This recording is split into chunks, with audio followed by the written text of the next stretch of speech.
Bon, je vous propose qu'on démarre tout de suite le webinaire qui est dans tous les cas enregistré. Donc, comme je vous disais, on va d'abord rentrer dans l'architecture du business plan, décliné en plusieurs slides qu'on va vous présenter, sur lesquels on va s'arrêter. Aïna, s'ils ont des questions, ils nous arrêtent de Oui, suite, vous ils nous arrêtez de les suite. posent. Voilà, là, on n'est pas en mode workshop, on est peu nombreux, donc n'hésitez pas à poser directement vos questions.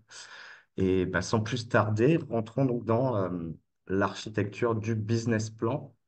Euh, alors moi, je l'avais noté synthétique parce qu'il fait 15 pages, donc plus 5 pages d'annexes. Mais en final, en parlant avec Aina, tu m'as dit que c'était pas tant synthétique que Voilà. ça. C'est pas tant synthétique que ça. Aujourd'hui, il faut savoir que quand une structure démarre son projet, 15 pages plus les annexes, c'est assez caractéristique de quelqu'un qui démarre son projet, sauf s'il y a un gros dossier technique, où là, c'est normal qu'il y ait plus d'annexes et qu'il y ait un peu le détail de l'explication technique du projet.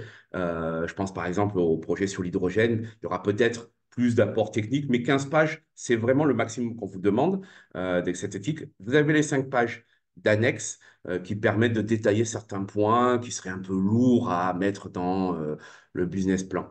D'ailleurs, le principe du business plan, et ça, vous avez eu ce document-là hein, qui donne un peu, je dirais, les éléments essentiels de à quoi ça sert un business plan. C'est vraiment l'idée, c'est résumer l'ensemble de votre projet. On peut avoir deux approches pour le business plan. La première, c'est de dire, un, le business plan est la base de ce que va être derrière mon business model Canvas. C'est-à-dire que tous les éléments que vous avez dans le business plan, vous le retrouvez dans les différentes cases du business model Canvas. Ça, c'est une première approche. C'est-à-dire que mon business model Canvas, finalement, est le résumé de tout ce que j'ai écrit sur mon projet. Il y a une autre approche qui est un peu plus utilisée, c'est de dire la base, ça reste quand même mon business model Canvas. C'est-à-dire que j'ai rempli toutes les cases. Toutes les cases sont cohérentes les unes par rapport aux autres. Et derrière, le business plan, en fait, va détailler tous les éléments que j'ai mis dans mon business model Canvas. C'est-à-dire mon type de client, la relation que je vais avoir avec eux, ma solution, le problème que je veux résoudre, quelles sont les activités que je dois faire au quotidien. Donc, enfin, on va dire la mission que je me donne pour arriver à ce que mon projet tourne. Donc, en fait, vous avez votre business model Canvas, vous avez rempli toutes les cases, et derrière, vous allez étayer, détailler toutes les cases de votre business model Canvas dans le business plan. Donc, ça, c'est plutôt cette approche-là, mais on peut très bien dire, bon, voilà, parce que selon votre forme de pensée, de dire, voilà, j'ai tout rédigé un super business plan, et en fait, je vais résumer ça dans mon business model Canvas. Je n'ai pas entendu la question. Il y avait quelqu'un qui a posé une Il y avait question? une question ou un micro mal coupé? Le micro mal coupé. Vas-y, continue, Aïna. Donc, c'est un support qui est bien sûr incontournable parce que il faut savoir que, hein, je vous rappelle les petites règles du jeu, hein, le jury final aura les livrables. Donc, vous avez renvoyé le 20 mars, Le 21. 21 mars maximum, date limite. Donc, le jury aura ça. Et donc, à la lecture de ce business plan, du BMC, etc., ben, soit se posera des questions, soit tu auras toutes les réponses et va juste juger derrière la cohérence entre ce que vous allez dire et ce qui est écrit. Mais déjà, dans votre business plan, c'est vrai que voilà, c'est l'ensemble de votre projet, tout le travail que vous avez effectué, tous les éléments de preuve que vous allez pouvoir apporter à l'intérieur ben, vont être réunis dans ce document-là. Et ça, c'est super important parce que c'est vraiment le reflet de tout ce que vous avez fait pendant ces 5 mois de programme avec tout ce que vous allez émettre comme éventuellement éléments de différenciation, originalité, que ce soit sur le thème que vous avez choisi, c'est-à-dire le problème que vous avez envie de résoudre, la manière que vous avez envie de résoudre, la manière dont vous voulez vendre, etc., etc. Donc, vraiment, c'est à la fois quelque chose qui est très cohérent, qui doit être très cohérent, mais qui doit être aussi le reflet de votre esprit d'entreprendre. C'est-à-dire qu'il faut que ce soit vendeur. Il ne faut pas que ce soit un cahier technique. D'accord? Il faut aussi qu'on vous mettiez en avant tout ce qui fait que vous croyez en ce projet-là. D'accord?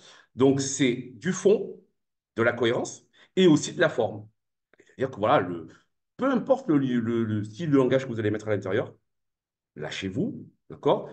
N'hésitez pas à faire de la relecture pour voir si tout est cohérent, s'il n'y a pas des trucs que vous avez oubliés.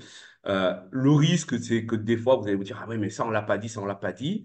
Les annexes sont là pour ça. Et n'oubliez pas que, un, j'envoie mes livrables, le jury le lit. Et après, j'ai 15 minutes de présentation et 15 minutes de questions-réponses. C'est-à-dire que si, sciemment, c'est-à-dire stratégiquement, ou parce que vous avez oublié, il y a des points que vous n'avez pas abordés, vous pouvez les aborder à l'oral après.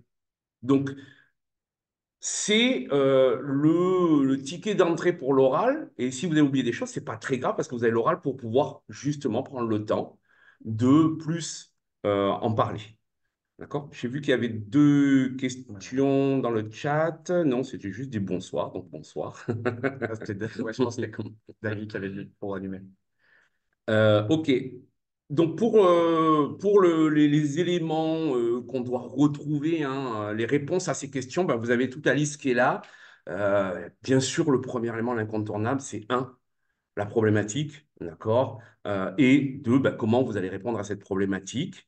Bien sûr, votre étude de marché, avec à qui vous vous adressez, les notions de marché en valeur et en volume, c'est-à-dire la taille du marché en nombre de personnes, en nombre de foyers, en nombre d'appareils existants, en nombre de solutions existantes, et la valeur, quelle que soit l'étendue de votre marché, qu'il soit national, international ou local, la valeur en euros ou l'équivalent de l'unité qui est utilisée dans ce marché-là. C'est-à-dire que, comme vous le disiez Lionel Aubert La semaine dernière. la semaine dernière, on peut prendre comme valeur de marché ben, le nombre de foyers équipés, le nombre d'appareils moyens par personne, enfin peu importe.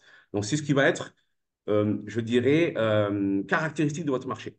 D'accord? Alors, je lis la question. Est-ce que le fait de ne pas tout mettre dans le business model dans le Canvas et plutôt de le dire à l'oral nous pénalisera au niveau de la note écrite? Alors, qu'on soit clair, hein, c'est 50-50, hein. On va juger le livrable pour 50% de la note finale et la prestation orale pour 50%. Donc, on peut avoir une note, je ne dis pas faible, mais moindre à l'écrit parce qu'on a volontairement oublié des choses ou pas, et se rattraper à l'oral. Maintenant, là où il faut être conscient, c'est que vous pouvez très bien faire le choix de résumer certaines choses à l'écrit parce qu'elles passeront nettement mieux à l'oral. Je prends un exemple simple. Vous savez que je suis fan de tout ce qui est notion de valeur d'entreprise. Si on a des valeurs, par exemple des valeurs d'impact social et environnemental, je vais les écrire sans trop les détailler. Je vais résumer ça en une demi-page dans mon business plan et je vais passer sur les 15 minutes de présentation 5 minutes à aborder ce sujet des valeurs. Et on sait qu'à l'oral, ça aura plus d'impact, de portée qu'à l'écrit. D'accord? Donc après, c'est vraiment des choix. Dites-vous que cette manière, la note est divisée en deux entre l'écrit et l'oral. Donc après, il faut qu'il y ait une cohérence. Oublier quelque chose, c'est plus embêtant parce que ça veut dire qu'à l'oral, on va passer du temps à essayer d'expliquer quelque chose qu'on a oublié dans le business plan. Donc, c'est vrai que le business plan reste quand même la base. Et derrière, l'oralité, c'est la manière que vous allez avoir de vous exprimer sur ce sujet-là ou sur certains points du sujet qui nécessitent voilà, un vrai passage à l'oral. Donc, c'est à la fois complémentaire, mais ce que vous allez livrer, c'est quand même la première lecture Oui. du jury. Donc, derrière, ça veut dire potentiellement des questions qu'on va vous poser. Alors, vous êtes peut-être passé à côté de certaines choses, c'est pas grave, hein, mais ça reste quand même la base de quoi on parle. Quel est votre sujet? Quel est votre problème à résoudre? D'accord? Et quel est votre projet, donc, au final? Sur les... Oui, il y avait une question? Non, non, Non. Ouais, n'hésitez pas parce qu'on est à deux, donc il y en a un qui peut lire le chat et pendant que l'autre parle, donc n'hésitez pas même en utilisant le chat pour poser des questions. juste pour t'arrêter, ça, là, cette slide-là, on parle de résumé du projet qui ferait donc une page. Toutes ces questions-là, là, tous ces points suivants, ils vont être abordés dans l'ensemble de votre business plan. Mais là, on parle vraiment de la première page qui va très rapidement, en fait, résumer de manière synthétique votre projet. Et dans ce résumé, il faut que apparaissent ces points suivants. Voilà, qu'on Ouais. soit bien clair. Donc, quand on parle de porteurs de projet, etc., il est, par exemple, dans les startups un peu tech, digital ou pas, peu importe, on envoie aux financeurs ce qu'on appelle un executive summary. C'est ça. L'executive summary, c'est un truc qui fait une page recto verso. Et dans l'idéal, parce que vous imaginez bien que les financeurs, ils en reçoivent des dizaines par jour, voire des centaines pour certains, c'est vraiment le résumé de mon projet en une page. Et là, ce serait un peu le même exercice. C'est à la fois un peu la présentation du sommaire de votre business plan, d'accord? Donc, tous les points que vous allez aborder, mais aussi la présentation en une page écrite ou schématisée, hein. Vous pouvez très bien faire une Oui, infographie du résumé de votre projet qui serait l'équivalent du BMC, mais présenté d'une manière différente. Donc, en fait, tous les points qu'on a mis là, toutes les questions auxquelles il faut répondre, ben, en fait, si vous voulez être sûr d'avoir de la cohérence dans la manière dont vous avez géré ce projet-là, il faut que vous puissiez répondre à toutes ces questions sur une page.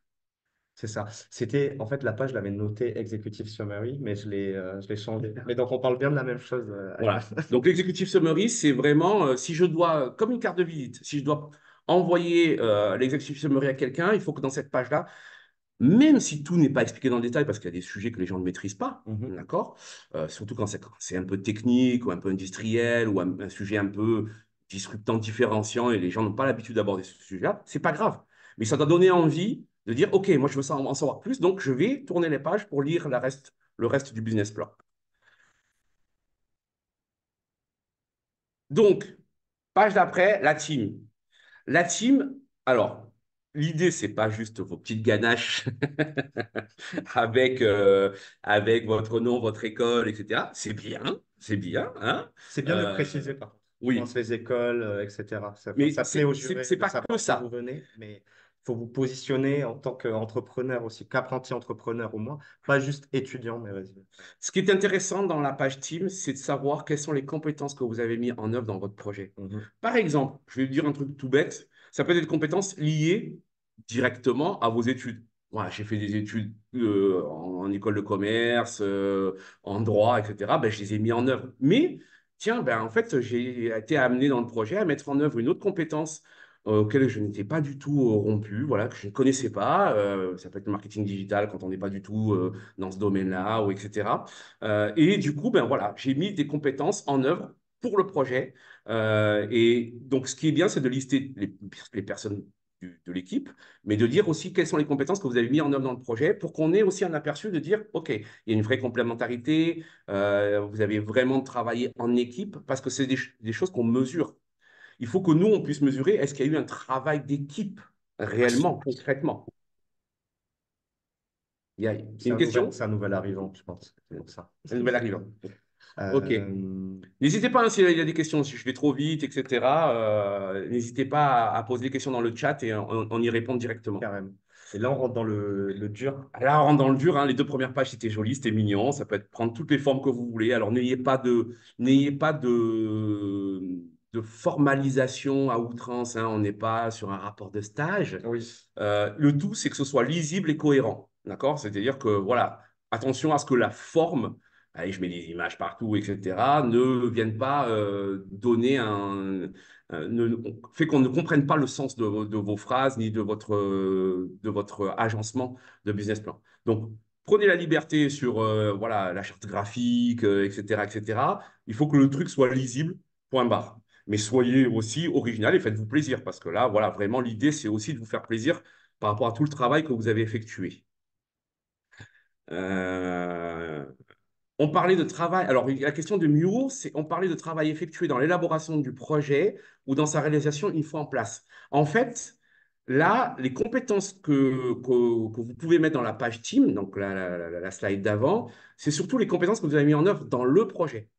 Après, quand on parle de go-to-market, c'est-à-dire que, voilà, imaginons que ouais, bah, vous recevez un chèque de 10, 20, 30 000 euros pour démarrer votre projet. Comment vous allez vous répartir? Ça, c'est dans la phase d'après. C'est plutôt dans la slide que vous avez sous l'écran, tout à fait en bas, la partie planning. D'accord? C'est les grandes étapes du projet qui fait quoi? D'accord? Ou dans la partie RH, ressources. C'est finalement comment se structure votre équipe, votre team, et avec éventuellement d'autres personnes qui viennent rejoindre, hein, parce que selon les ambitions de chaque projet, ben, il faut peut-être de la RH supplémentaire au cours du temps. Donc voilà, c'est plutôt ça qu'on va essayer de voir.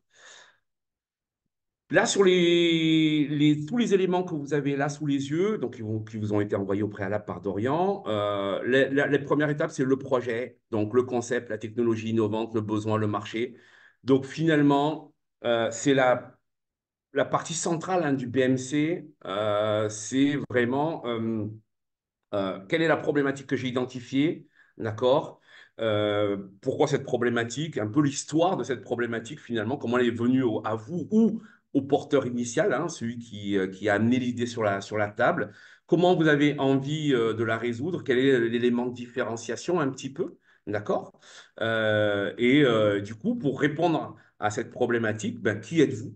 Donc les fondateurs, voilà, alors, ne passez pas trop de temps hein, sur la partie des fondateurs, vous en avez déjà parlé Oui. auparavant dans la team, mais si vous devez réaborder l'équipe là, c'est le deuxième petit pavé hein, violet dans la slide que vous avez, donc l'équipe, si vous devez en reparler, c'est plus particulièrement sur le porteur de projet initial, celui qui a amené l'idée. Pourquoi ça lui est venu? C'est quoi La l'histoire? genèse. La genèse. C'est parce qu'il a vécu le problème, parce il connaît quelqu'un qui a vécu le problème, parce que c'est un sujet qui le touche, un thème qui le touche. Il y a une valeur profonde derrière qui l'anime. Voilà. Donc ça, c'est juste Ça, c'est ce peut-être qu'on faire peut le retrouver focus. aussi d'ailleurs, ça, Voilà, souvent c'est quelque chose qu'on peut retrouver dans le pitch au départ. souvent. Et l'idée là, c'est de faire un focus vraiment, c'est pourquoi le fondateur, le porteur de projet initial ou les porteurs de projets initiaux ont voulu résoudre ce problème-là. D'accord? Et derrière, vous pouvez enchaîner sur finalement comment est la vision idéale pour répondre à ce problème, quelles sont les valeurs que porte le projet, d'accord? Et vraiment des valeurs profondes, ancrées, et, évidentes, où vous aurez la facilité tous et toutes lors du pitch de pouvoir en parler sans devoir inventer quelque chose en disant oui, nous sommes sur des valeurs humanistes, etc., etc. Si ça ne correspond pas aux valeurs que vous avez, ça va vite s'entendre plus que se voir à la lecture. Donc attention, rester sur des valeurs qui sont simples, profondes, profondément ancrées sur le projet et profondément ancrées par les personnes qui constituent l'équipe. Il y avait une question dans le chat. Oui, c'était Tamina qui demandait si on pouvait présenter d'autres livrables que ceux attendus par le jury. Est-ce que Tamina, tu peux préciser ta demande, qu'est-ce que ce serait les documents imaginés par toi et que tu souhaiterais donner et transmettre au jury? Oui, bien sûr. Je sais pas si vous m'entendez, si vous me Oui, voyez. Les deux. Ok, parfait. En gros, par exemple, nous, je sais qu'on a fait énormément de veilles différentes sur des sujets qui tournaient autour de notre projet. Donc, on a fait des petites fiches récapitulatives de chaque veille, notamment les veilles iconographiques, commerciales, concurrentielles, légales et politiques, surtout pour avoir des éléments dans le cadre législatif et tout ça. Et est-ce qu'on peut les ajouter au dossier? Et aussi, est-ce que pour rendre le projet un peu plus tangible et concret, on a la possibilité de faire une espèce de petit visuel interactif qu'on peut présenter au alors, jury. on y voit, il y a deux choses. Il y a un, sur le livrable, tu as les 5 pages d'annexe. Donc, les 5 pages d'annexe, ça paraît pas beaucoup en fonction de la quantité d'informations que tu as mis dedans. Mais entre les éléments dans le BP plus les annexes, tu as déjà la possibilité d'agglomérer, de résumer toutes les données que vous avez accumulées dans le cadre de votre veille. Après, lors du jury final, vous avez la possibilité d'un d'autres documents, mais qui soient, attention, parce que le problème de la gestion du document pendant le pitch, c'est que si le jury lit le document, il ne vous écoute plus. Mhm. Donc, il faut que le document soit très synthétique, très vendeur. Ça peut être du flyer, ça peut être une infographie spécifique sur les données que vous avez accumulées lors de votre veille. Ça peut être juste la présentation comme ça. Mais attention, hein, vraiment, je tiens à attirer l'attention parce que plus on donne de documents au jury lors du jury final, plus on risque de le perdre parce que le cerveau ne peut pas lire et écouter en même temps. Donc, ou il fait l'un, ou il fait l'autre. Donc, si je donne des documents qui sont le reflet, comme tu dis, Tamina, du travail que vous avez effectué, c'est voilà, juste pour éventuellement avoir un effet de volume sur le travail que vous avez Mhm. effectué. Mais, ou alors, si c'est à lire, il faut que ce soit très synthétique. Et ça vient en complément de ce que vous avez mis dans le BP et les annexes. Donc, c'est délicat parce que ça dépend vraiment du sujet, de ce que vous avez envie de faire passer. Mais attention, hein, tous les documents ne doivent en aucun cas masquer, je dirais, la cohérence du projet. Ça vient ajouter de la légitimité, ajouter de la preuve, mais en aucun cas, ça ne vient compenser une absence de cohérence. Donc, attention aux documents. Il ne faut pas que le document soit une source de questions auxquelles vous ne pouvez pas répondre. Par exemple, pour l'avoir vécu sur des business games, des équipes sont arrivées avec plein de documents et évidemment, il y a un spécialiste du sujet dans le jury et il pose une question sur un truc dans le document et personne ne sait y répondre. Donc, à vous de gérer ça. Oui, c'est possible d'amener au jury plein de documents si vous avez envie d'amener des documents. Il y en a qui ont emmené des protos, il y en a qui ont emmené voilà, tout ce qui peut montrer le résultat final. Mais il faut avoir une bonne gestion de ça. Il ne faut pas que ça vienne empiéter, même si vous avez 15 minutes de présentation, il ne faut pas que ça vienne empiéter sur la cohérence du projet. Et sinon, je pense à peut-être une petite technique. Alors déjà, pourquoi on demande 15 pages et 5 pages d'annexe max? C'est aussi parce que c'est important de pouvoir résumer ça en 15 pages et que ce soit synthétique, que ça soit prêt à l'emploi pour plus tard les équipes qui veulent créer, d'avoir ça en 15 pages, parce que comme le disait Aina, les financeurs ont peu de temps. C'est aussi parce que nos jurés vont voir 4 équipes différentes. On ne peut pas leur donner 60 pages de bébé x 4 à lire. Mm. La petite technique, l'astuce ou tricherie, je ne sais pas comment on pourrait appeler ça, stratégie, c'est si vous voulez vraiment montrer un travail que vous avez effectué, euh, mais que vous ne pouvez pas l'intégrer facilement dans ces 15 pages, c'est peut-être mettre un lien, un QR code dans votre business plan qui amènerait le juré, s'il le souhaite, à découvrir ce truc-là que vous voulez montrer, exprimer. Je ne sais pas si j'ai été clair. Oui. Ce qu'il faut que vous compreniez, c'est que votre BP, alors, vous pouvez mettre un QR code qui amène sur une vidéo, qui amène sur votre site, qui amène sur des documents qui sont en accès voilà, libre tout à chacun, mais vous les avez, comment dire, vous les avez agrégés, vous les avez présentés, vous en avez fait une synthèse éventuellement, mais qu'on ne peut pas mettre dans le BP parce que ce serait trop lourd. Donc, quand vous abordez les différents points, que ce soit dans les annexes ou dans le BP même, vous pouvez mettre des liens externes. D'accord? Si le jury lit le document en PDF sur l'ordi, enfin, si le jury et le jury lit ce document-là, on peut cliquer sur le lien, on peut tomber sur quelque chose. Si ce n'est pas le cas, n'hésitez pas à mettre une autre accessibilité du style un QR code. Parce que si je me l'imprime papier ou si je l'ai en papier, le lien, je peux cliquer dessus, je ne vais pas aller le taper. Hein. Ça, oubliez surtout les trucs à rallonge, la personne ne tapera pas le lien. Donc un QR code, c'est simple, bam, je tombe dessus. Attention, si je vais sur un document et que du coup, moi, en tant que jury, je le lis, il y a des choses que je ne comprends pas ou je ne retrouve pas la cohérence dans votre BP, vous êtes sûr d'une chose, c'est que lors du pitch, je vais vous poser la question. Je vais dire, OK, juste une petite question. Sur le document que vous avez mis, qui est accessible, etc., vous parlez de ça, mais je ne comprends pas. Ou vous pouvez m'en parler un peu plus? Préparez-vous. Tous les documents que vous mettez à disposition, va falloir pouvoir les commenter en live lors, par exemple, de la session questions-réponses, des 15 minutes de questions-réponses. Donc, ça peut servir parce que vous êtes préparé au truc, parfait. Ça amène de la cohérence, de la probité, hein, de la preuve comme quoi ben, vous avez bien fonctionné sur votre marché, etc., etc. Il ne faut pas que ça vous desserve, d'accord? Il ne faut pas que ce soit un vide non plus, parce qu'il y a des choses qui sont certainement importantes dans vos projets auxquelles il faut parler. Tout est possible. Le tout, c'est que vous ayez de la cohérence et que vous soyez à l'aise avec tout ce que vous présentez. D'accord? Est-ce que j'ai été clair, Tamina? Oui, parfait. Bah, de toute façon, c'est totalement logique, hein. Ça répond parfaitement à ma question. Merci. OK. Donc, sur cette slide-là, concernant le projet, vous voyez donc, tous les éléments qu'il y a là. Donc, le projet, l'équipe, l'ambition. Systématiquement, moi qui fais des comités, et non pas que d'entrepreneuriat étudiant, mais aussi de start-up et autres, puisque j'ai une structure d'accompagnement dans la création d'entreprise, nous, on va regarder, par exemple, systématiquement, quelle est la vision. Est-ce qu'elle est ambitieuse? Est-ce qu'elle est ambitieuse? Les valeurs que porte le projet, l'équipe dirigeante, les start-upers, et la mission, ce qu'on peut appeler la ambition, c'est comment ils vont faire pour aller vers cette vision-là, peu importe le rapport au temps, peu importe que cette vision, ce soit une vision idéale dans 10 ans, c'est pas grave.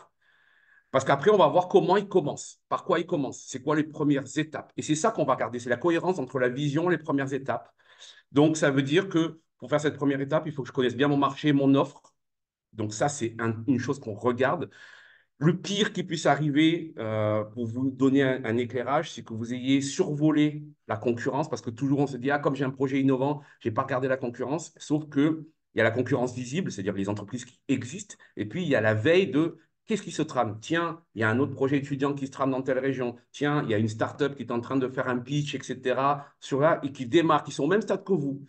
Donc, le pire, c'est que moi, jury, j'ai une information que vous n'avez pas sur la concurrence. Ça, par exemple, c'est quelque chose qui un peu. Et vous allez vous retrouver un peu frustré parce que dire merde, on est passé à côté, on ne l'a pas vu. Donc, la veille concurrentielle que vous allez mettre, même pas sur une page ou une demi-page dans votre BP, il faut qu'elle soit vraiment la plus exhaustive possible de votre travail de recherche. Tout ce qui concerne la partie rose, R&D, commercial, production, ben là, c'est pareil, c'est la cohérence. Si j'ai un projet sur l'hydrogène, je reviens sur le projet sur l'hydrogène parce que je pense qu'il y a le plus de R&D, ben, il faut que ce soit cohérent. Dire que je sors dans un mois, je vais volontairement dans la caricature, hein, dire que je sors dans un mois mon produit fini, etc., de production d'hydrogène pour produire de l'électricité verte, bon, faut falloir le prouver. Donc, rien n'est impossible, mais si vous annoncez quelque chose, il faut le prouver. Il faut pouvoir répondre aux questions en disant, ah, prouvez-moi que c'est possible. Donc, ça va être les annexes, ça va être les réponses aux questions, etc. La partie commerciale, soyez cohérents. Si vous voulez vendre 30 produits, 30 services, 30 abonnements par jour, ce n'est pas la même chose que si vous voulez en vendre 100. Ça veut dire que les journées font 24 heures pour tout le monde, y compris pour vos équipes commerciales, et que des fois, ben, même si vous êtes 4 dans l'équipe ou 5, ce qui est fabuleux, ben, vous n'aurez pas forcément les moyens nécessaires pour pouvoir atteindre vos ambitions. Donc, ça veut dire que peut-être qu'il faut embaucher, etc. Donc, c'est cette cohérence-là qu'on va regarder. La production, pareil, hein, il faut produire, que ce soit coder un site ou que ce soit construire des objets, il faut produire. Donc, la production, ça a un temps. Bien sûr que la production est relative aux commandes qu'on a ou au stock qu'on a envie d'avoir, mais ça a un temps. Donc, à évaluer le temps de la production, quel que soit ce temps-là, est nécessaire dans un business plan. Si vous ne savez pas ou si vous êtes trop light sur le temps de production, ça peut éventuellement ressortir en termes de questions. Donc, je ne sais pas, hein, mais si je prends une équipe qui veut faire un site Internet, qui veut site Internet, le faire, c'est une première étape de production. Et s'il n'y a personne qui sait coder dans l'équipe, ce n'est pas grave, vous allez le demander à un externe. Mais gérer un site, ça demande du temps. Donc, si vous ne l'avez pas quantifié, ça risque de ressortir. Vous voyez. Bon, ressources système, ben, c'est tous les moyens nécessaires pour atteindre vos ambitions, hein. Là, c'est clair. C'est vraiment de quoi j'ai besoin pour atteindre cet objectif. Et donc, ça veut dire aussi éventuellement. Rappelez-vous, hein, dans le BMC, il y a évaluation des coûts. Donc, une enveloppe de coûts, combien il faut en hommes, du coup en salaire, en machine, en poste de travail, en local, etc. etc. Et puis, ce qui est pas mal, c'est mon go-to-market. OK, vous avez gagné, vous avez pris 50 000, passé par la case départ. Et du coup, ben, vous allez faire quoi? Vous allez commencer par quoi?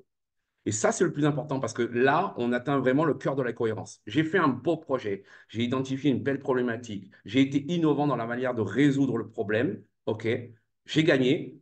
Par quoi vous commencez? Est-ce que vous faites d'abord de la R&D? Est-ce que c'est parallèlement vous commencez à créer une communauté, etc., etc. Et attention, parce que ce planning-là, il faut que ce soit en cohérence avec vos ambitions.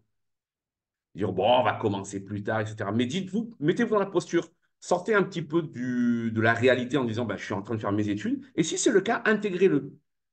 Vous avez envie de démarrer votre projet, vous le démarrez demain, comment ça se passe? D'accord? Et enfin, la synthèse, c'est un petit peu, ben, finalement, une fois que vous avez expliqué tout votre projet, que vous l'avez super bien présenté, c'est un peu dire, OK, en quoi vous êtes légitime sur ce marché? OK.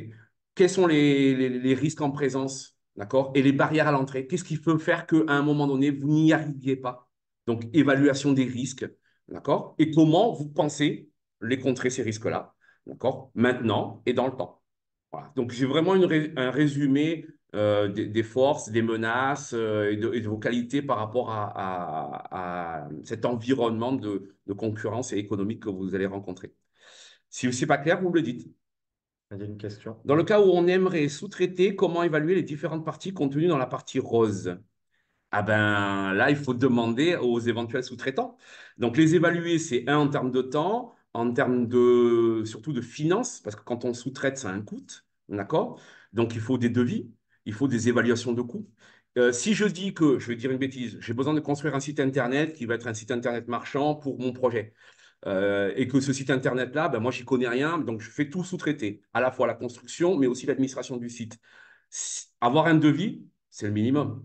C'est-à-dire que derrière, quand je vais mettre un coût dans mon évaluation prévisionnelle comptable, financière, ben c'est pas au doigt mouillé. J'ai eu un devis. Ou éventuellement, si j'ai pas eu un devis, j'ai eu l'évaluation d'un expert du domaine. Là, dans le cas de Fanuel et son équipe, ils veulent cuisiner des plats préparés déjà. Donc, ce serait les mêmes conseils que tu te donnerais. Ah oui, oui, oui. Oui. Si je dois faire intervenir un intervenant externe qui va me traiter une partie de ma production finale parce que je vais faire moi de l'assemblage de produits semi-finis pour faire un produit fini, il faut que j'ai le coût de ces produits à l'unité ou en volume, par exemple pour une tonne, pour 500 kilos, 300 kilos, peu importe. Parce que je vais les intégrer de toute manière dans ma projection financière. Et donc, c'est bien parce que quand vous allez commencer à travailler avec une notion de sous-traitance, ça permet d'alimenter la synthèse en disant, voilà, le risque, c'est Exactement. qu'aujourd'hui, je dépends de mes sous-traitants pour faire mon produit final. Donc, pour te répondre, Fanuel, il faut que tu as encore le temps, là, un mois et demi, mais il faut que tu puisses t'adresser aux potentiels sous-traitants, leur demander des devis, commencer à les connaître, etc. Ouais. Donc, c'est super important. Ça marche. Merci, Fanuel. Donc, question liée. Euh, les documents externes, par exemple un devis, est-ce qu'il suffit de le mentionner ou le document original est-il attendu par le jury? Alors, sincèrement, imaginons que ce soit je vais dire une bêtise, vous allez fabriquer des nouilles, mettre dans les annexes le devis de la machine qui va être le cœur de votre projet pour fabriquer des nouilles, c'est important de le mettre dans l'annexe. Maintenant, si c'est plein de devis parce qu'il y a plein de petits postes et que vous avez, je vais dire une bêtise, 10 devis pour votre projet, c'est pas forcément nécessaire de mettre les 10 devis, mais de dire que vous les avez eus, ça c'est un fait, de mentionner quelles sont les entreprises à qui vous avez demandé des devis et de mettre les montants dans une grille récapitulative, c'est bien. Et pourquoi pas mettre le lien du document externe qui est mis dans un drive ou autre, pour que si le jury a envie d'en regarder un, il puisse cliquer dessus. Ça, voilà. Donc, tableau récapitulatif, le nom des différents sous-traitants, pourquoi vous les avez sollicités, le montant du devis et un lien pour aller consulter le devis. Pourquoi pas? D'accord? Que le mettre les 10 devis en annexe, ça va vous faire les 10 pages, vous avez 5 pages, c'est un peu couillon, quoi. Par expérience, Aïna, les jurys ne sont pas aussi tatillons à demander des preuves, Non, etc. non, mais si par exemple, il y a. En fait, on peut être tatillon si on considère. Alors, parce que peut-être que je ne connais pas le domaine, hein, en disant, mais ça me paraît cher. Ça me paraît cher. Tiens, voilà, fabrication, enfin, livraison d'une machine à nouilles complètement automatisée pour produire 10 kilos par heure.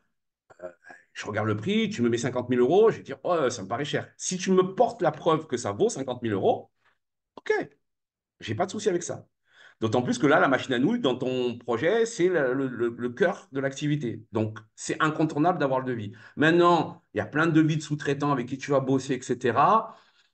Il n'y a que s'il y a un montant qui me paraît un peu dissonant ou exagéré ou sous-évalué, là, je peux avoir éventuellement une question. Mais n'oubliez pas qu'il y a l'oral, hein.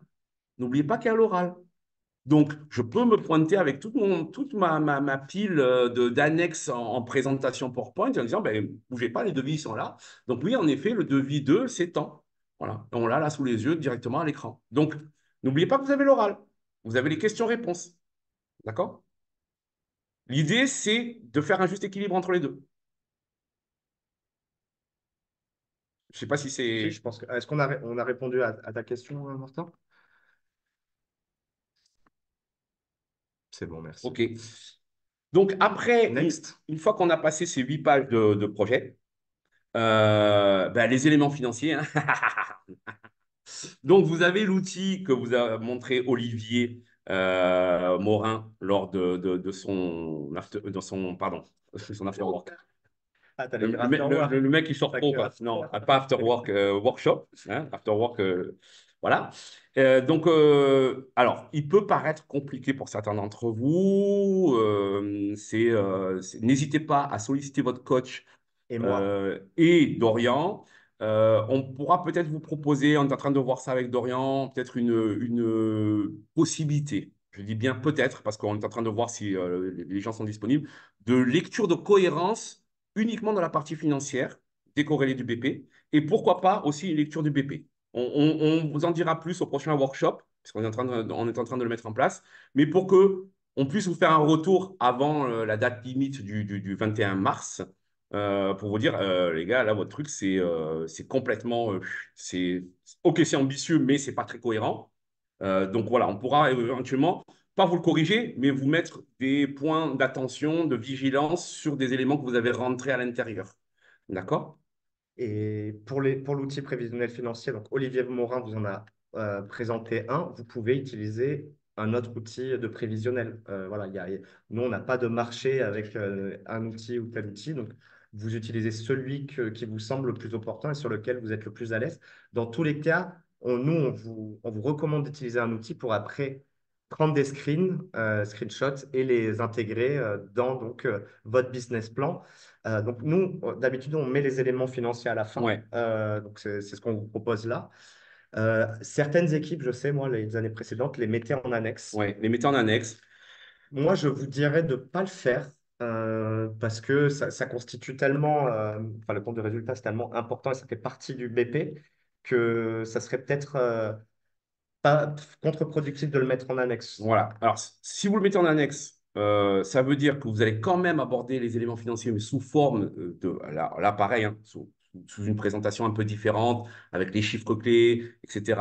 Peut-être une infographie avec une timeline, on va atteindre tel objectif à tel moment, tel chiffre d'affaires, on va dépenser tant, on va dégager du bénéfice, mais mettre plutôt des informations sous forme de graphique plutôt que sous forme de chiffres et les mettre en annexe. Mais attention, toujours pareil, il faut le maîtriser. Il faut le maîtriser. Vous pouvez avoir quelque chose qui est très bien présenté, mais pas cohérent du tout. Donc, en fait, peu importe que vous le mettiez finalement là, dans les 3 pages du BP ou en annexe, si vous parlez de la finance, il faut que la finance soit cohérente entre votre ambition, les moyens que vous allez développer pour atteindre votre ambition, ce que ça coûte d'atteindre cette ambition-là, d'accord, et ce que vous allez gagner. Donc, peu importe finalement que vous les mettiez en annexe ou pas, mais le tout, c'est d'être cohérent. Il y a des gens qui n'ont rien mis en annexe, qui ont mis des éléments financiers sous forme de graphiques, de lignes de progression, de timeline dans les 3 pages d'éléments financiers, hein, c'est une préconisation, et qui en ont reparlé avec les graphiques, les Excel à l'appui lors de la présentation orale. Mais attention, présentation orale, ça veut dire qu'il faut maîtriser, il ne faut pas chercher un chiffre dans le tableau. Donc, selon votre étude, selon votre cursus d'études, si vous êtes à l'aise avec le chiffre, si ça fait partie de vos études, pourquoi pas. Là, libre à vous. Mais toujours pareil, hein, je rappelle, hein, c'est un 12 équilibre entre l'écrit et l'oral. Donc, si vous préférez accentuer sur des parties marketing, commerciales, etc., un peu moins de chiffres, un petit peu d'éléments dans les annexes et surtout beaucoup à l'oral parce qu'on va vous poser des questions, parce qu'on va se dire, on n'a pas trop bien compris comment vous avez calculé ceci, cela, vous pouvez le faire. Ce qui prouvera qu'à un moment donné, vous parlez très bien du marketing, du commercial, du sujet, de la technique et vous maîtrisez bien le chiffre à l'oral aussi. Donc, cohérence du projet, légitimité des porteurs de projet à mener ce projet à bien. Parce que c'est ce qu'on regarde aussi quand on évalue un projet, c'est est-ce que les gens que j'ai en face sont capables de mener ce projet jusqu'au bout. C'est clair? Je pense que oui. On va dire que oui. Qui nous dit mot consent. Voilà, je laisse la parole à Dorian. Me permet, est-ce que là, je vais parler après des jurys blancs, rendus délivrables et jury final. Il nous restera 20 minutes, on aura largement le temps. Est-ce que là, sur la présentation qu'a fait Aïna, est-ce qu'il y a encore des questions sur vraiment la teneur, l'architecture du business plan? Et aussi, comme tu l'évoquais, on se réserve le droit d'ici la fin des rendus de peut-être organiser, pareil, là, sous le même format, un webinaire facultatif, donc les jeunes qui le souhaiteront pourront s'y connecter, Exactement. sur des thèmes qu'on aurait peut-être trop vite abordés pendant les ateliers, sur des thèmes voilà, où vous manqueriez de connaissances. Donc voilà, on y réfléchit. Ce sera peut-être sur des formats d'1 heure, pas plus, comme ça, là, en visio, mais on vous en parlera. Pourquoi je vous dis ça? Si vous avez dès à présent ou dans les prochains jours, semaines, vraiment des problématiques sur certains sujets, voilà, écrivez-moi un texto, un mail, comme ça, ça nous permet de... Comment tu avais appelé ça, ces webinaires-là Non, de... en fait, c'est le principe des webinaires commando. C'est ça, commando. Commando, c'est-à-dire que c'est à vous de nous dire où est-ce que vous avez des difficultés. Je vous invite vraiment à passer aussi par vos coachs. Voilà, parce que bon, Dorian est gentil, mais 3 millions de textos, il ne sait pas gérer. Il n'a que deux doigts. Donc, et qu'un cerveau. Ben, gros, mais qu'un seul. Passez par vos coachs aussi. Voilà, vous avez une difficulté sur un sujet, passez par vos coachs. Il faut remonter quand on fait les réunions de coach. Voilà, vous avez une difficulté sur un problème technique, une recherche scientifique, voilà, vous n'arrivez pas à avoir un interlocuteur, etc. N'hésitez surtout pas parce que là, on sait qu'on va rentrer dans la dernière ligne droite. C'est compliqué parce que vous avez aussi votre quotidien Bien sûr. d'étudiant à mener. Il faut qu'on soit un appui pour vous. Mais on ne peut pas être un appui pour vous si vous ne demandez rien. Donc, c'est à vous de nous demander. Ça, la question, comment ne pas être répétitif entre la première page et la première partie des 8 pages? Alors, la première page, le résumé du projet, c'est, allez, je vais peut-être le dire comme ça, c'est quelque chose de très vendeur, très sexy, d'accord? C'est la problématique en un slogan, c'est raconter l'histoire de quelqu'un, tu vois? C'est vraiment du storytelling, c'est très marketing, très marketé, mais cohérent, d'accord? Et la suite, c'est le détail de cette première page. C'est-à-dire que là, on rentre et on prend le temps d'expliquer en 8 pages ou 10 pages, si vous faites un peu moins d'éléments financiers, etc. Ou si vous voulez pas représenter la team, peu importe. Oui, ça, là, il parlait Euh, vraiment, tu sais, de cette partie-là, quoi. Donc, ouais, mais cette première partie-là, ben, finalement, c'est vous dans le projet, d'accord? Qu'est-ce que vous représentez dans le projet? Le détail de dire j'ai mis un slogan dans la première page, dans le côté résumé, où j'ai exprimé la problématique de manière en une phrase, d'accord, parce que ça va tenir sur une page. Là, je la détaille. C'est quoi quand je vais dire, voilà, aujourd'hui, nous voulons produire de l'électricité verte grâce à l'hydrogène? Alors, OK, c'est suffisamment clair, surtout si la problématique était bien exprimée. Maintenant, c'est un peu plus dans le détail. C'est quoi la technologie que je mets en œuvre? C'est quoi, voilà.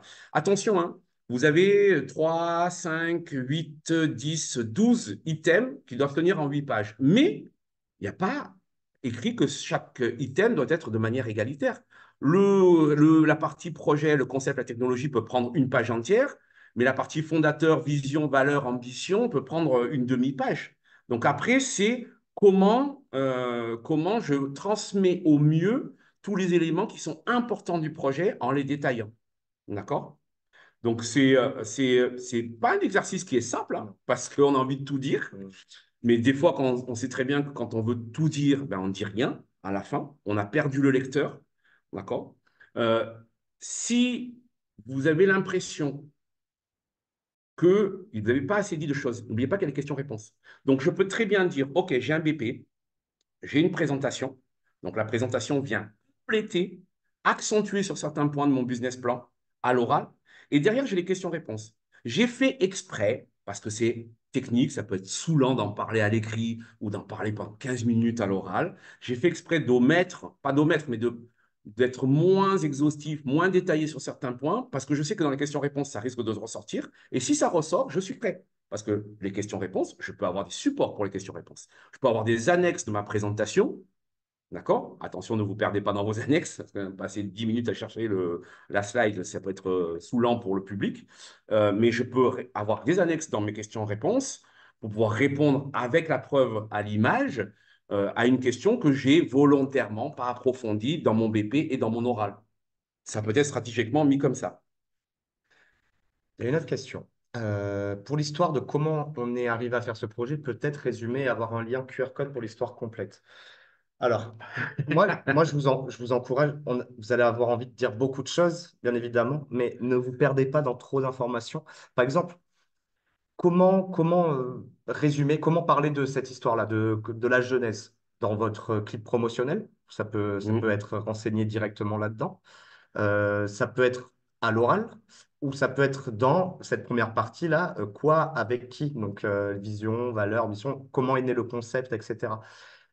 Vous perdez pas, n'essayez pas de rajouter trop de trucs et trop de lecture non plus au jury, ou alors assurez-vous que ce soit vraiment, vraiment bien fait. C'est-à-dire que si David, tu mets un lien je sais pas, 2 minutes, 3 minutes sur l'histoire de ton projet, peut-être que ce serait trop.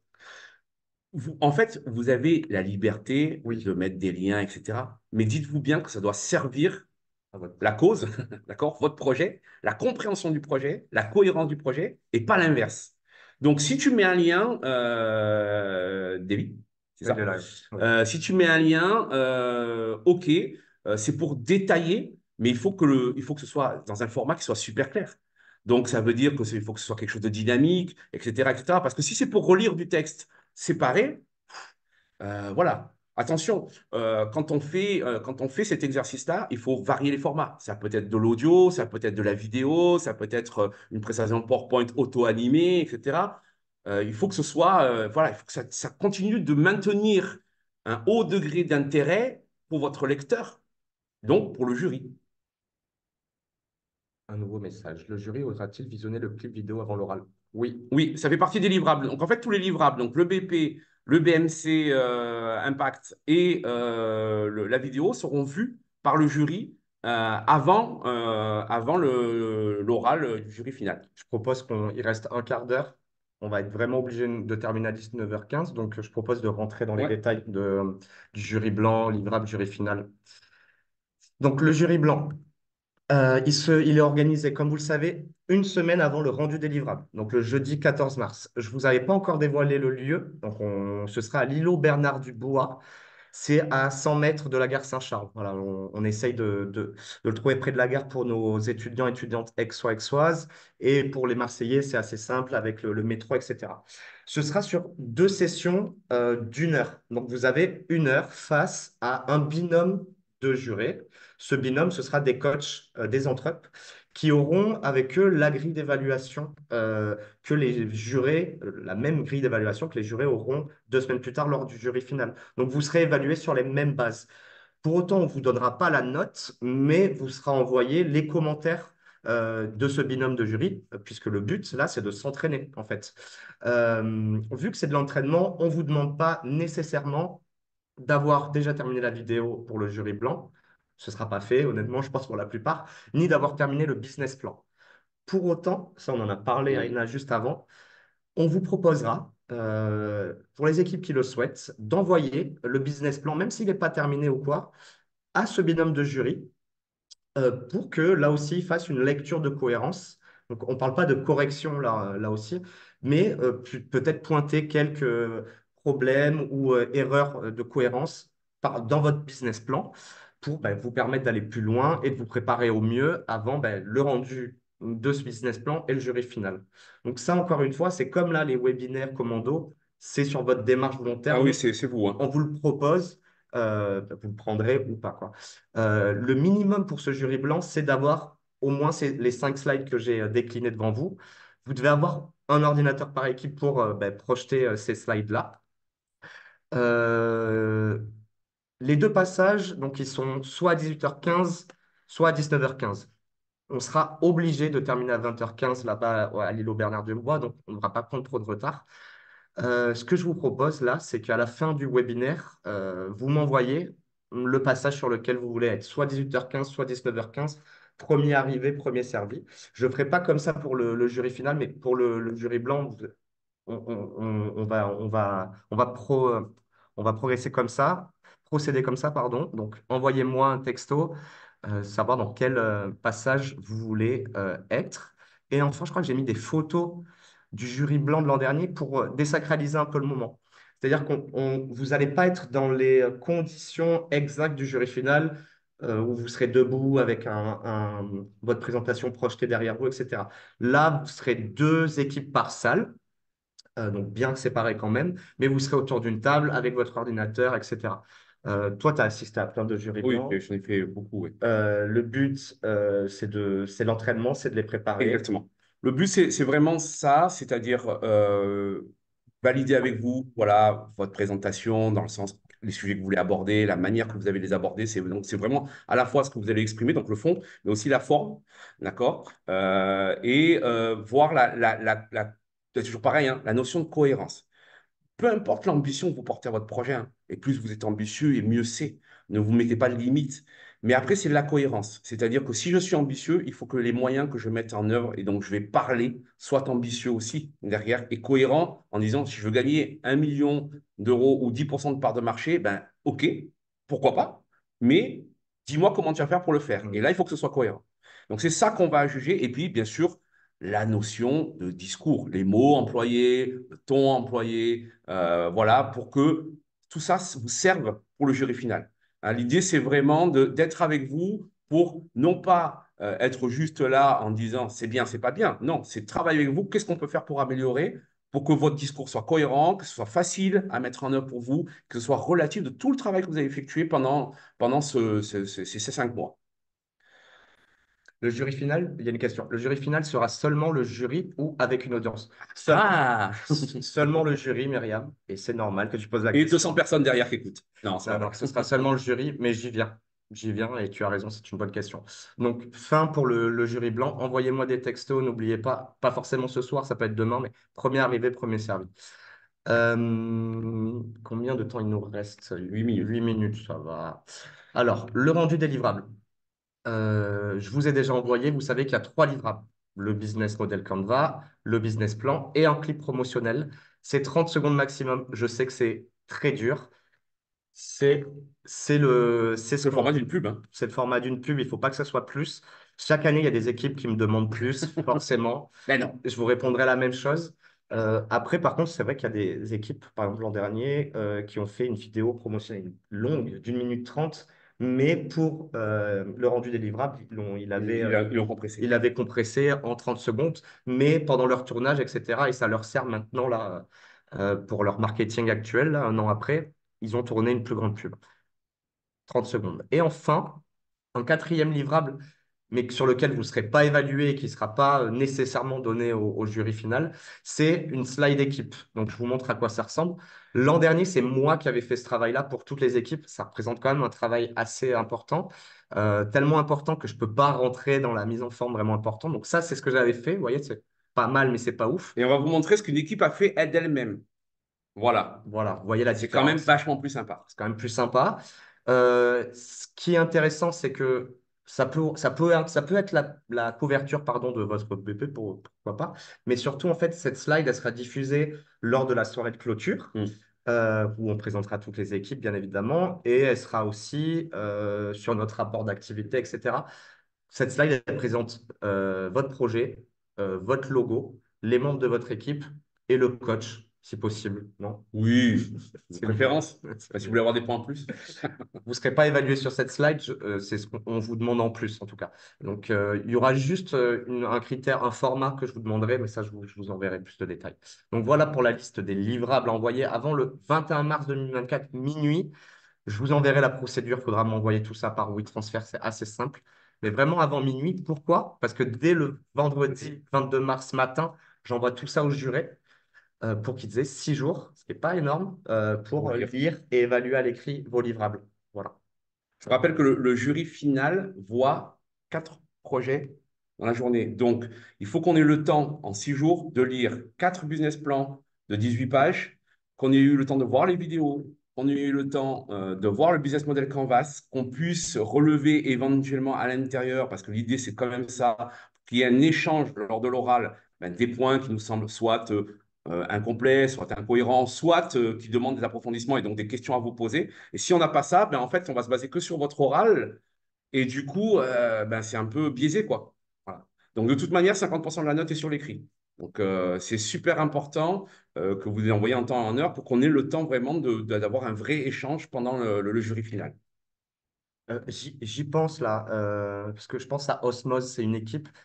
Ils ont créé leur logo 1 semaine avant le rendu des livrables et en fait leur nom a changé, etc. Vos équipes et vos projets vont être amenés à changer de nom, c'est normal, ça a déjà été le cas pour certaines équipes. Une fois que c'est fait, n'hésitez pas à me tenir au courant, m'envoyer un texto, Oui. etc. Ça évite les petites erreurs, voilà. Si entre les documents que vous avez livrés et puis finalement, parce que c'était dans l'urgence, vous avez pris un nom et que le nom change, eh ben, faites-le savoir à Dorian que voilà, au moins à la présentation des C'est projets et ça, au jury, on puisse le dire, voilà, le nom a changé, mais le projet reste le même. exactement.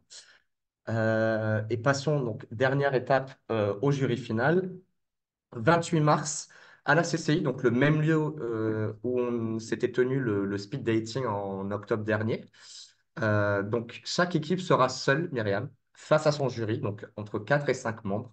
Il n'y aura pas d'audience, vous serez seul. dans une même salle, une seule équipe par salle, hein, vous ne serez pas avec plusieurs équipes dans la même salle, bien évidemment. Qu'est-ce que je voulais dire? Votre coach peut assister à votre oral. Voilà, c'est la seule personne extérieure qui est invitée. Ça, c'est votre choix, ça vous regarde et c'est le choix du coach. Sachez que c'est possible. On n'impose pas de slide particulière. Vous présenterez par contre lors du jury final debout avec un écran derrière vous et on vous demandera d'amener votre ordinateur. Euh, Bon, et on rentrera dans les détails des adaptateurs, etc. plus tard. Je l'ai noté, mais voilà, nous, on n'a pas de câble d'adaptateur Mac. Donc, si vous avez un Mac, amenez votre propre adaptateur. Je crois que j'ai mis des photos du jury final. Alors, pardon, les créneaux du jury final sont les suivants. Ça sera soit 13h30, 14h30, hein, blablabla. Là, ça ne marchera pas par texto. On ne va pas le faire de suite. Je vais vous envoyer un formulaire, etc. Donc, je vais faire au plus vite. Mais d'ici 15 jours, 3 semaines, vous connaîtrez votre créneau, votre passage. Mais voilà, ça prend un peu plus de temps et un peu plus de logistique et d'organisation. Ah oui, les jurés déjà inscrits. Donc, moi, j'ai commencé, bien évidemment, à lancer un appel aux professionnels pour venir évaluer les projets de cette année. Donc là, vous avez ceux déjà inscrits à ce jour. Il y en aura sûrement entre 8 et 12 nouveaux. Mais voilà, vous avez à peu près les profils des gens qui seront face à vous. Donc vous en aurez soit 4, soit 5. Moi, mon envie, c'est que vous en ayez 5 quand même. Oui. Mais donc 5 jurés devant vous. Des photos du jury final de l'an dernier. Donc, vous voyez, c'est dans des salles ici dans le bâtiment. Vous avez un énorme écran derrière vous, l'ordinateur. Ben là, là, vous êtes à la place des jurés, hein. Voilà. Je demande aux jurés de prendre des photos des équipes. Toi, tu en as fait combien de jury final? J'en ai fait deux. J'en ai fait deux et c'est très sympa. C'est encore plus sympa quand votre coach qui a peut-être autant de pression que vous assiste parce que voilà, bah, il a été avec vous pendant ces 5 mois. Vraiment, tout est fait. C'est le moment où vous devez vous faire plaisir. Je dis bien vous devez hein, parce que c'est une injonction. C'est le moment, voilà, faites-vous plaisir. Tout est fait, entre guillemets, en tout cas au niveau des livrables, du travail. Voilà. Oui. Et c'est le moment où vous devez transmettre du plaisir sur tout ce que vous avez fait, la manière que vous avez eu de vivre cette aventure humaine, cette aventure entrepreneuriale, parce que pour certains d'entre vous, pour beaucoup d'entre vous, c'est complètement nouveau. Vous avez appris à découvrir des gens avec qui vous avez travaillé, vous avez appris à découvrir un sujet que vous avez approfondi, à vous rendre compte de certaines choses et appris beaucoup, je l'espère. Et donc, c'est le moment où vous devez transmettre tout ça. Et c'est vraiment un moment privilégié. Il y a bien sûr une évaluation, mais il n'y a pas de jugement. On est dans la bienveillance. D'accord? On est là pour vous écouter et pour savoir ben, finalement ce projet, c'est quoi et pourquoi vous voulez le faire. Et vraiment, centrez-vous autour de ça et ça va bien se passer. Très bien, beau discours. Est-ce qu'il y a des questions? Il vous reste 1 minute. Ah, je pense La lumière va se couper. personne n'est venu taper à la porte, donc on peut gratter 2, 3 minutes. Est-ce que vous avez des questions sur les livrables est-ce que ça vous paraît clair? On, on a encore un mois et demi hein, là, Oui, devant nous, hein. Donc on est bien. On a voulu organiser ce webinaire, prendre un peu d'avance et pour rassurer aussi peut-être pour vous permettre d'y voir plus clair sur les dernières échéances. Euh, ah oui, peut-être avant ça, vous rappelez les dernières oui, les dates. dernières dates. Il reste que 2 ateliers. Et donc, on se voit la semaine prochaine, jeudi prochain, sur Zoom.